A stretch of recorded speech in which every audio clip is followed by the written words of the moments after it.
Мислам дека сум подготвена. Целото моje искуство до сега може да се каже дека тие 10 години наназад се сублимирани во ова искуство каде што ете ќе кронисаме заедно и оваа мисија и ќе донесам еден нов спортски резултат.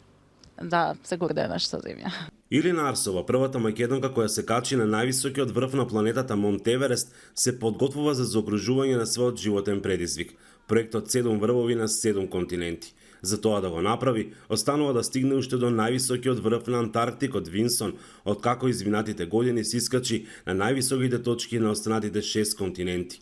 Пред заминувањето, својата форма ја темпира во Охрид. Еден од тренинзите кои што оваа година го практикував за Антарктик беше всушност пливање во студените води на Охридското езеро. И оваа година си поставував нови предизвици, пливав по повеќе километри. Иако Винсон со 4882 метри е најнизок во однос на другите 6, вели дека станува збор за една од технички најтешките експедиции, не само поради суровите услови, туку и поради немањето многу начини да се стигне дотаму.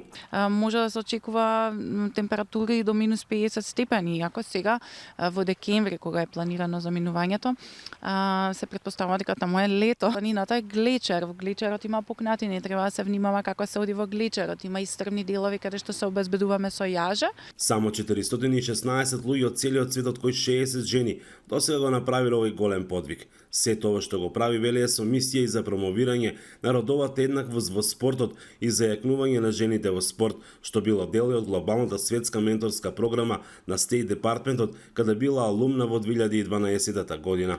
И од тогаш наваму посветено работам во таа насока на некој начин и да ги поттикнам и да ги мотивирам жените повеќе да се вклучуваат во спорт, бидејќи особено во нашиве спортови постои голема родова нееднаквост. Само 10% всушност од планинските искачување на високите врвови се направени од жени.